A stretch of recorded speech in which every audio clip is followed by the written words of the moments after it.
Student, आपका अपने YouTube channel Anil 108 और फेसबुक पेज है टारगेट अकेडमी खुर्जा में आपका स्वागत है। स्टूडेंट, अगर आप चाहें तो फेसबुक पेज को भी फॉलो कर सकते हैं। हम बेटा लूसेंट वाली जो बहुविकल्पीय किताब है, जो लूसेंट की ऑब्जेक्ट किताब है बेटा, हम इसे पूरा करा रहे हैं। आज हम वैदिक काल की तीसरी वीडियो देखेंगे। वैदिक काल में बेटा हम 2 वीडियो पहले अपलोड कर चुके हैं जो कि प्ले लिस्ट में मिल जाएगी। हम सिंधु घाटी की सभ्यता पढ़ा चुके हैं, उससे भी 4 वीडियो आपको प्ले लिस्ट में मिल जाएंगी। तो मैं वीडियो के बीच में बता दूंगा कि सारी वीडियो आपको कहाँ मिलेंगी।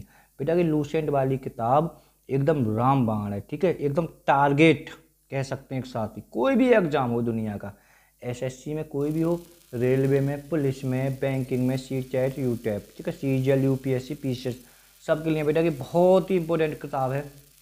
देखो बेटा, ये 53 में प्रश्न हमने पहली वीडियो में थोड़ा इसमें चूक हो गई थी, ठीक है। जो यज्ञ संबंधी विधि विधानों का पता चलता है बेटा, ये तुम्हारा यजुर्वेद से, जो हमने ब्राह्मण ग्रंथों से कराया था, ठीक है। हम नहीं चाहते कोई बच्चे का कहीं भी कोई दिक्कत हो जाए, ठीक है। अगर पहली बात तो बेटा कोई गलती नहीं हुई थी पूरी वीडियो में, इस चीज़ की गलती हो गई थी, तो इसका बेटा ये नहीं है, इसका आंसर डी हो जाएगा, ठीक है। डी इसका ठीक है, 53 का। देखो बेटा, अब 54वें प्रश्न की ओर चलते हैं और इस वीडियो का बेटा कि पहला प्रश्न है। देखो, वैदिक युग सभा तो क्या थी? मंत्री परिषद थी। सी बहुत बेहतरीन है। वैदिक युगीन जो सभा थी कैसी थी? मंत्री परिषद ही। देखो, वैदिक युग प्रसिद्ध लोकप्रिय जो शासन प्रणाली थी वो कहती थी, जो वैदिक युग में थी वो सोचो ना, गणतंत्र उस दौरान भी गणतंत्र थी, यानी वंश का शासन वह दौरान नहीं था। देखो बेटा, इस पे मैं एक बार रिवीजन और करना चाहता हूँ, बहुत सुपर डुपर प्रश्न है आरएस में और आरटीएस में, ठीक है, और एसएससी कितने एग्जामों में आ चुका है। वैदिक युग की सभा कैसी थी? मंत्री परिषद थी। देखो बेटा, सबसे प्राचीन वेद, तो बेटा सबसे प्राचीन वेद कौन सा है? ऋग्वेद। ए बच्चों को लगभग पता होता है। निम्नलिखित में से कौन सा भारतीय दर्शन की आरंभिक विचारधारा है? भारतीय दर्शन, ठीक है, दर्शन बेटा एक मतलब सच, यानी कोई एक पुस्तक भी मान सकते हैं उसे, है ना। तो ये बेटा आरंभिक विचारधारा कौन की है? ये बेटा हो जाएगा ए सांख्य, ठीक है, जो कपिल दर्शन ने, कपिल दर्शन की पुस्तक कह दो। दर्शन मतलब एक बिल्कुल सच्चे पर आधारित किताब हो, बिल्कुल सच्चा, उसे हम दर्शन कह देते हैं, ठीक है। देखो, संख्या, योग, न्याय, वैश्विक, मीमांसा एवं देहांत, इन 6 भिन्न भारतीय दर्शनों की स्पष्ट रूप से अभिव्यक्ति हुई है। यानी कहने का मतलब है इनका कब हुआ है बेटा? ये तुम्हारे वैदिक युग में बने। बेटा दर्शन कुछ नहीं है कि किताबें, संख्या है एक कपिल मुनि ने लिखी है, योग पतंजलि ने, न्याय गौतम ने, है ना बेटा। ये बहुत ऊपर हम पढ़ चुके हैं इन सब पुस्तकों के बारे में, बहुत इंपॉर्टेंट है। ये कब लिखी हुई? वैदिक युग में लिखी हुई है, आप बिल्कुल याद कर लें अच्छे से। 59वां, निम्नलिखित में से वह दस्तकारी कौन सी है जो आर्यों द्वारा व्यवहार में नहीं लाई गई थी? है ना, तो बेटा कौन सी है? तो डी हो जाएगा, लोहार। देखो, जो मतलब कौन सी है जो आर्य, यानी जो वैदिक काल, हम आर्य काल भी बोलते हैं, कोई दिक्कत ना, है ना। तो बेटा ये पोट्री भी यूज करते थे, आभूषण का भी बेटा, बढ़ईगिरी यानी काष्ठकारिता भी यूज करते थे। ये लोहारगिरी से अनजान थे। तो क्या कह रही है? ब्याह नहीं लाई गई थी, ठीक है। चलो देखो, ये तो सम्मिलित कर दोगे से, तो अब एक सेकंड, अगर हमें बेटा एक विकल्प के बारे में पता हो, हम बड़े आसानी से कर देते हैं। देखो, आयुर्वेदिक, ठीक है, ये उपवेद है और ये कौन से वेद से संबंधित है? बेटा यही तो बनना है, और क्या बनेगा बेटा, ठीक है। तो बेटा आयुर्वेदिक है तुम्हारे ऋग्वेद में, ठीक है, आप थोड़ा सा याद कर लें। और बात है कि धनुर्वेदी, तो तुम्हारे धनुर्वेदी बेटा कि यजुर्वेद में ही है, ठीक है। गंधर्व वेद मतलब कि उपवेद है, इसका संबंध बेटा जो गंधर्व वेद है इसका संबंध बेटा सामवेद से, और शिल्पा वेद या अर्थशास्त्र का बेटा अथर्ववेद से संबंधित है। अब मैं थोड़ा समझाता हूँ कि क्या कहना चाह रहा है प्रश्न। ये एक वेद होते हैं, एक उपवेद। उपवेद अगर कहा जाए तो बेटा मतलब छोटे, मतलब उनके समय काल में, है ना, उनके समय काल में, ठीक है। अब देखो कैसे, ऋग्वेद आयुर्वेदिक के समय का कह सकते हैं, यजुर्वेद बेटा धनुर्वेद का ही है, सामवेद गंधर्ववेद का उपवेद है, और अथर्ववेद बेटा शिल्पावेद, ठीक है। शिल्पावेद यानी लोहारगिरी यानी दस्तकार है ना, या अर्थशास्त्र। तो इस तरह से इसका ए ठीक हो जाएगा। ऋग्वेद के किन 6 मंडलों को बस मंडल, गोत्र मंडल कहा जाता है?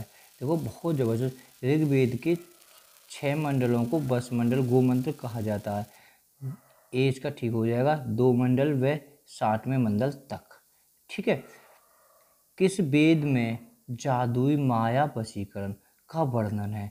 ठीक है बेटा, कंफ्यूज बिल्कुल ना हो आप, बहुत बेहतरीन फैक्ट है। यानी जादू माया और वशीकरण, ठीक है। तो बेटा ये किस में हो जाएगा? डी इसका ठीक हो जाएगा, अथर्ववेद। आर्य शब्द इंगित करता है, आर्य शब्द क्या इंगित करता है? श्रेष्ठ वंश को। देखो बेटा, ऋग्वेद में कुल कितने मंडल हैं? जो ऋग्वेद हैं बेटा, इसमें कितने मंडल हैं? 10। मैं एक यहाँ फैक्ट आपको बता देता हूँ। देखो बालक बड़े फंसेंगे, मतलब टोटल 10 मंडल हैं, कहने का मतलब उसके 10 भाग हैं ऋग्वेद के, है ना। तो बेटा यहाँ से क्वेश्चन एक बहुत बनता है, ऋग्वेद का सबसे प्राचीन मंडल, मतलब इन 10 में से सबसे पहला मंडल कौन सा है?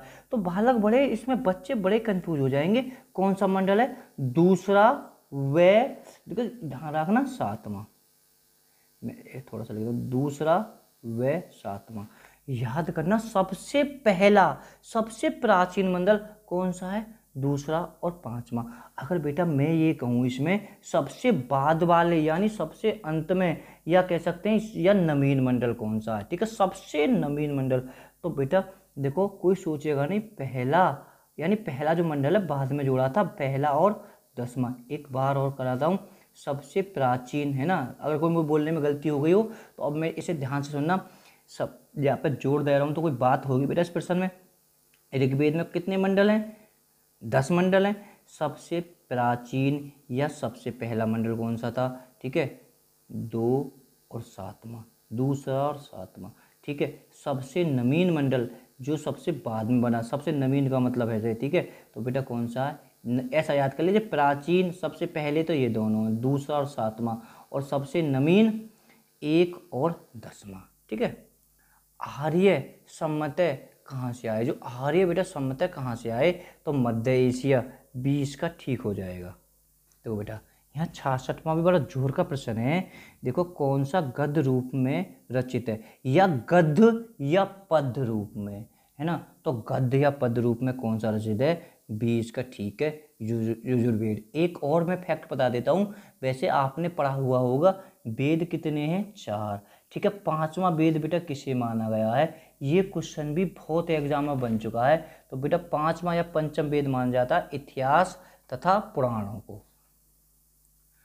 देखो बेटा 67वां, सभा समेति प्रजापति की 2 पुत्रियां थी का उल्लेख। देखो पहले तो आप मुझे सभा और समेति प्रजापति की 2 पुत्रियां थी, क्या नाम है इनका? एक सभा था, एक समेति था, ठीक है। इस मतलब इसका उल्लेख किस वेद में मिलता है? तो बेटा इसका उल्लेख तुम्हारा मिलता है सामवेद में, सी इसका ठीक हो जाएगा।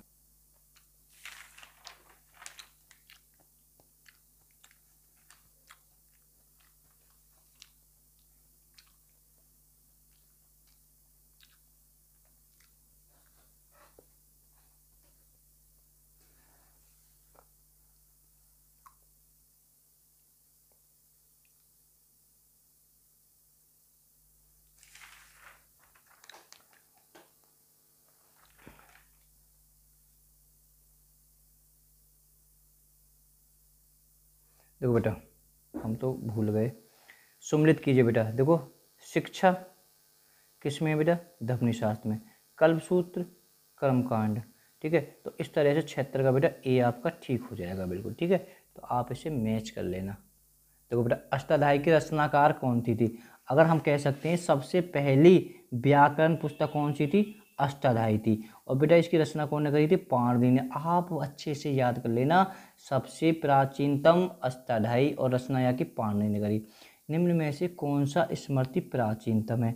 तो बेटा सबको पता रहती है मनुस्मृति, ठीक है, जो मनु ने की थी, ये सबसे प्राचीनतम है।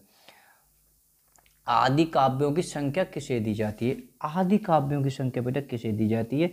रामायण को। प्राचीनतम पुराण कौन सा है? बेटा सबसे जो प्राचीनतम पुराण है तो बेटा तुम्हारा मत्स्य पुराण है ना। टोटल पुराणों की संख्या 18 है। ठीक है, अगर पढ़ चुके हो पीछे भी से याद कर लेना। महाभारत का युद्ध भी 18 दिन ही चला था। देखो बेटा, वैसे हिंदू धर्म में पर्व भी 18 ही होते हैं। मत्स्य पुराण प्राचीनतम मत्स्य है, और इसके बाद में बेटा कच्छ था। ऐसा भगवान विष्णु जी ने मछली का रूप धर के पृथ्वी की रचना की थी, ऐसा कुछ कहा जाता है। देखो बेटा 81वां प्रश्न, ऋग्वेद की सबसे पवित्र नदी किसे माना जाता है? तो बेटा ऋग्वेद की किसे माना जाता है? सरस्वती को। बहुत वीआईपी फैक्ट है बेटा ये भी। देखो, वैदिक समाज की आधारभूत इकाई क्या थी? वैदिक समाज की बेटा आधारभूत इकाई क्या थी? तो आप थोड़ा सा कोशिश करें इसे, तो इसका बेटा हो जाएगा ए, कुल कुटुंब। ठीक है, ए इसका ठीक है। ऋग्वैदिक काल के उस सबसे प्रधान देवता की पहचान करें जिसने स्मृति में 250 सूत्र की रचना की है। तो बेटा वो कौन सा हो जाएगा? इंद्र। ठीक है, तो इसे याद कर लेना। 84वां प्रश्न बेटा, किस वेद में सभा की नष्टि अर्थात सामूहिक वाद विवाद या अनुलंघ्य कहा गया है? मतलब सभा में नष्टि अर्थात सामूहिक वाद विवाद या अनुलंघ्य कहा गया है अथर्ववेद को, जिसमें जादू टोना का वर्णन है। 85, किस रचना में नारी को सुरा, ध्यान रखना, किस रचना में नारी को सुरा और पासा के साथ 3 प्रमुख बुराइयों में शामिल किया गया है? जबरदस्त। किस किताब में नारी को सुरा और पांसा के साथ 3 प्रमुख बुराइयों में शामिल किया गया है? तो बेटा कौन सी तुम्हारी पुस्तक है? बहुत ज़बरदस्त है, मैत्रायण संहिता ए। बहुत बेहतरीन फैक्ट है ये भी। देखो, उत्तर वैदिक काल यानी बाद का में किस देवता को सर्वोच्च स्थान प्राप्त है? तो बेटा किसे प्राप्त है? तुम्हारे प्रजापति को। आप एक सेकंड इस प्रश्न को मैं बेटा चेक कर लेता हूँ। ठीक है, अगर वैदिक काल में बेटा पूछा जाए तो इंद्र है, उत्तर वैदिक काल में किस देवता को सर्वोच्च स्थान है? प्रजापति। ए इसका ठीक हो जाएगा। देखो बेटा सम्मिलित कीजिए, सम्मिलित करें 87 को। ठीक है, तो बेटा तुम्हारा 87 का बेटा हो जाएगा ए एकदम ठीक इसका। ठीक है, इसके जस्ट सामने के सब ठीक है। राजसूय यज्ञ राजा के सिंहासन के संबंधित है। अश्वमेध राजनीतिक शक्ति बढ़ाने के जाने वाला यज्ञ, कोई दिक्कत ना है। वाजपेयी एक यज्ञ होता है। शौर्य प्रदर्शन व प्रजा मनोरंजन किया जाने वाला यज्ञ। अनिष्टो यज्ञ बेटा देवताओं को प्रसन्न करने हेतु अग्नि पशु दिए जाने वाला एक। ठीक है, तो बेटा इस तरह से इसका ए ठीक हो जाएगा। सोचिए करिए, कितनी आसान है ना। और ना है आपको पता भी होनी चाहिए इसके बारे में हर हालत में। बेटा जो तुम्हारी परशुरी नदी है ना, मतलब इन नदियों का बेटा ऋग्वेद में उल्लेख है ना, ऋग्वेद में उल्लेख है ना। और आधुनिक नाम इनका क्या कर दिया है, तो बन सकता है फैक्ट। बेटा परशुरी नदी को बेटा आधुनिक में रावी नदी कहा जाता है। ठीक है, जो तुम्हारी ज्योति सतलुड़ी, इसको बेटा सतलज नदी कहा जाता है। अस्किनी नदी बेटा इसे चिनाब कहा जाता है। विपाशा नदी से बेटा ब्यास कहा जाता है। इस तरह से बेटा इसका भी ए ठीक हो जाएगा। ठीक है, तो अब 89वां हमें तुम कमेंट में दे दीजिए आंसर। जब इतनी मेहनत कर रहे हैं तो इतना तो तुम्हारा हक बनता है। संस्कारों की कुल कितनी संख्या है? ओके, और बेटा हमारी जो सारी वीडियो आपको प्ले लिस्ट में मिल जाएंगी। प्ले लिस्ट में लिखा हुआ होगा लूसेंट की बहुविकल्पीय किताब। ठीक है, लूसेंट की इतिहास देखोगे तो सारी वीडियो आपको मिल जाएंगी। Okay, all student love you.